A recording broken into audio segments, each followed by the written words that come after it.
Nous savons tous que nous devrions donner du sang, mais probablement pas autant que nous devoir. Chaque année, près de 5 millions d'Américains ont besoin de transfusions sanguines et mourraient probablement sans eux. Environ 32 000 pintes de sang sont utilisées chaque jour aux États-Unis pour les personnes qui perdent du sang pendant les opérations ou de blessures traumatiques. D'autres ont besoin de transfusions sanguines en raison de la maladie comme la drépanocytose où ils ont tous besoin de transfusions tout au long de leur vie. Le réseau de dons de sang et de transfusion dans n'importe quel pays est un élément extrêmement vital pour garder les personnes malades ou blessées en vie et en bonne santé. Ceci ne serait pas si compliqué si nous avions tous le même type de sang, mais ce n'est pas le cas. Et certains d'entre nous ont des groupes sanguins si rares que toute blessure, toute procédure ou tout un accident peut mettre la vie en danger. Imaginez que votre sang était si rare et si rare unique que si vous vous blessez, personne d'autre dans le monde n'a donné de sang serait en mesure de vous sauver. Si rare et si précieux que votre identité doit être dissimulée pour tenir à distance un flot sans fin de demandes. Si rare que les scientifiques feraient presque n'importe quoi pour mettre la main sur une pinte de celui-ci à étudier. Pour les personnes qui ont le groupe sanguin le plus rare au monde, RH nul, c'est leur réalité. C'est le groupe sanguin le plus dangereux au monde à avoir, parce que seulement 43, on découvre que les gens dans le monde l'ont. C'est-à-dire, si vous vous blessez, fondamentalement, le sang de personne d'autre ne serait compatible avec le vôtre. Des blessures qui seraient graves mais traitables pour tout le monde seraient probablement fatales pour vous. La plupart d'entre nous ont probablement entendu parler du système de groupe sanguin habituel, ou même connaître notre propre groupe sanguin. O+, AB-, AB+, O-. Cette classification détermine à qui nous pouvons donner du sang ou le recevoir. Ils sont un total de 33 systèmes de classification différents reconnus, mais la plupart des gens n'ont qu'à s'inquiéter des deux plus courants, l'ABO et le RH système. Le système ABO classe le sang en fonction de la présence d'antigènes, antigène A et antigène B. Vous pouvez avoir l'un ou l'autre, les deux ou ni l'un ni l'autre. Les antigènes sont des marqueurs glycoprotéiques intégrés dans la membrane cellulaire et aident votre système immunitaire pour faire la distinction entre les propres cellules de votre corps et les cellules étrangères comme virus ou bactéries. Dans un groupe sanguin A, l'antigène A se trouve sur la cellule sanguine lui-même et un anticorps A ou anti-B se trouve dans le sérum sanguin. Dans un sang B, l'antigène de type B se trouve sur la cellule sanguine et un anticorps B ou anti-A est trouvé dans le sérum. Le groupe sanguin AB a des antigènes A et B sur les cellules sanguines, et aucun des anticorps correspondant contre eux dans le sérum. Et le groupe sanguin O n'a ni antigènes sur les cellules, mais a des anticorps A et B dans le sérum. Lorsque le sang est donné, les globules rouges sont séparés du plasma, où les anticorps sont localisés par un processus appelé sang fractionnement. Cela garantit que seuls les globules rouges sont donnés, et non leurs anticorps correspondants, car cela provoquerait une réaction indésirable chez le destinataire. Votre système immunitaire produira des anticorps contre n'importe quel sang antigène que vous n'avez pas dans votre propre sang. Par conséquent, une personne avec du sang de type A qui reçoit du sang B aurait une réaction d'incompatibilité ABO. Les anticorps anti-B présents dans le sang du patient s'agglutinent avec les antigènes B sur les globules rouges donnés, ce qui les agglomérerait et bloquerait les petits vaisseaux sanguins. Le système immunitaire attaquerait alors les nouvelles cellules sanguines et les détruirait. Il est rare que cela se produise, mais si c'est le cas, elle est sérieuse et potentiellement fatale. La transfusion est considérée comme sûre tant que le sérum du receveur ne contient pas d'anticorps contre les antigènes des cellules sanguines du donneur. C'est pourquoi si vous avez du sang de type AB, vous êtes un receveur universel. Vous n'avez aucun des anticorps qui attaqueraient le sang de donneur A ou B. Cependant, cela signifie également que vous ne pouvez donner du sang qu'à d'autres personnes qui ont du sang AB. Si vous avez du sang de type O, vous êtes un donneur universel.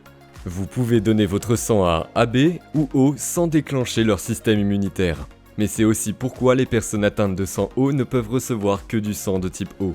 Cependant, il existe d'autres antigènes qui doivent être pris en compte au-delà de ceux et du système ABO avant de faire un don ou recevoir du sang en toute sécurité.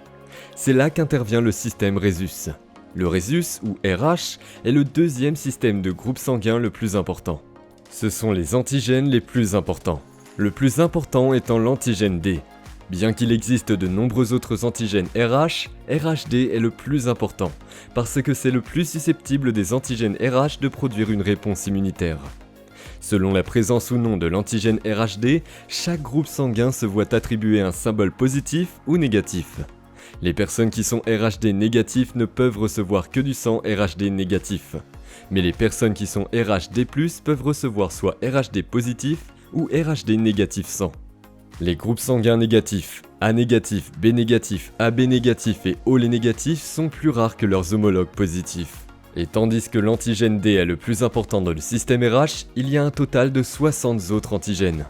Les antigènes RH en font la plus grande de toutes les classifications sanguines. Et tandis que ces 8 groupes sanguins sont la façon la plus courante de décrire notre sang, chacun de ces 8 types peuvent être subdivisés beaucoup plus loin. Il existe des millions de variétés, chacune classée selon les antigènes exacts qui recouvrent la surface de nos globules rouges. Pour connaître votre groupe sanguin exact, vous devez l'écrire antigène par antigène. Heureusement pour la plupart d'entre nous, beaucoup d'entre nous, les antigènes que nous avons n'affectent pas notre capacité à recevoir ou à donner du sang, parce qu'à peu près tout le monde en a aussi. Par exemple, plus de 99,9% des personnes portent l'antigène appelé VEL. Donc pour la plupart d'entre nous qui faisons un don du sang les uns aux autres, nous n'aurions pas besoin de nous inquiéter de cet antigène car il ne le ferait pas déclencher une réponse immunitaire. Mais pour 5000 personnes, il y a une personne qui n'a pas l'antigène VEL qui ne devrait pas recevoir de sang des 4999 autres. Leur système immunitaire reconnaît l'antigène VEL comme étranger, et si on leur donnait du sang VEL positif, ils pourraient avoir insuffisance rénale et peut-être mourir. Mais les médecins dépistent autant de ces variantes autant que possible pour s'assurer de trouver la meilleure correspondance pour une transfusion sanguine. Mais parfois, ce meilleur match n'est pas vraiment possible. Et c'est pourquoi plus votre sang est rare, plus les choses deviennent difficiles. Le groupe sanguin le plus rare au monde, RH nul, est appelé RH nul parce qu'il n'a aucun des 61 antigènes présents dans le RH système sanguin dont nous avons discuté précédemment. Il est assez rare d'avoir quelques-uns des antigènes dans le système RH manquant dans votre sang, mais les chances de manquer, ils sont tous astronomiquement petits. Les médecins l'appellent le sang d'or, parce que pour toute personne qui a n'importe quel type de groupe sanguin RH rare, manquant quelques antigènes ici ou là, le sang RH nul peut être accepté, là où d'autres sangs plus typiques ne pouvaient pas l'être. Il a d'énormes capacités de sauvetage, mais pour ceux qui ayez-le, cela peut être une malédiction. La plupart d'entre nous tiennent probablement pour acquis que si nous sommes blessés, l'hôpital le plus proche sera en mesure de nous régler. Mais si vous êtes l'un des rares à avoir un sang RH nul, la vie est intrinsèquement plus dangereuse. Vous ne pouvez pas recevoir de sang de quelqu'un d'autre, à l'exception des 42 autres personnes existantes qui ont été trouvées pour avoir le même groupe sanguin. Et parmi les personnes connues pour l'avoir, seule une poignée d'entre elles sont des donateurs actifs, et elles sont réparties dans le monde entier. Et la logistique de l'expédition du sang dans le monde entier est stupidement compliquée. La bureaucratie et la paperasse peuvent retarder les choses aux frontières, ce qui peut créer une myriade de problèmes. Le sang frais a une durée de conservation de 4 semaines, et il doit être entreposé à 4 degrés Celsius, ce qui est difficile pendant le transport, en particulier vers les régions éloignées. Cela signifie que tout hold-up à les douanes peuvent rendre le sang inutilisable, et certains pays ont des restrictions très restrictives, les règles relatives à l'importation de sang. Les Émirats Arabes Unis, par exemple, n'accepteront aucun sang dans le pays qui n'est pas des États du Golfe. Ces types de logistique et la bureaucratie rend très difficile pour quelqu'un avec du sang rare d'obtenir une transfusion, surtout en cas d'urgence soudaine lorsqu'ils ont besoin du sang rapidement.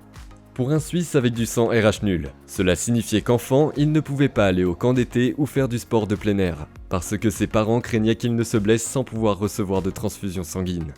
En tant qu'adulte, il ne peut pas voyager dans des pays sans hôpitaux modernes. La seule façon réaliste de naviguer dans ce danger est de se donner continuellement du sang, c'est-à-dire 2 fois par an. Il donne du sang pour le garder en réserve au cas où il en aurait besoin. Et il ne peut pas vraiment donner beaucoup plus que cela parce que le sang RH nul vient aussi avec quelques effets indésirables. Les antigènes RH que la plupart d'entre nous ont, on pense qu'ils jouent un rôle dans le maintien de l'intégrité des globules rouges membranes. Les globules rouges dépourvus d'antigènes RH ont une forme anormale et une augmentation de la fragilité osmotique. Cela signifie que les globules rouges se décomposent plus rapidement qu'ils ne devraient entraîner une anémie hémolytique. Cela peut conduire à fatigue, essoufflement et jaunisse, et fait ainsi des dons de sang fréquents impossibles. Et parce que seule une poignée de personnes avec ce sang rare ont jamais donné cela, impose un lourd fardeau à ceux qui le font, quand quelqu'un d'autre a besoin de ce type de sang. Parce que le sang RH nul peut être donné à toute personne ayant une combinaison de RH négatif dans leur groupe sanguin.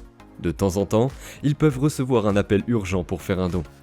Le Suisse que nous avons mentionné précédemment avait un jour un appelé qu'un nouveau-né avait un besoin urgent de son type de sang. Pour enregistrer la vie de bébé, il aurait besoin de se rendre au centre de don. Cela signifiait prendre un taxi pour Genève et s'absenter du travail, ce qui n'est pas autorisé à être remboursé en raison des lois sur le don du sang dans certaines parties de l'Europe. Il a pu pour aider dans ce cas, mais s'est rapidement rendu compte que le coût et le fardeau de donner son précieux sang finiraient par tomber sur lui. Toute personne ayant ceci un type rare de sang est donné le don de pouvoir aider quelqu'un à un moment de besoin, une capacité d'aider là où personne d'autre ne le peut. C'est probablement joli, incroyable de savoir que vous avez joué un rôle dans le sauvetage de la vie de quelqu'un.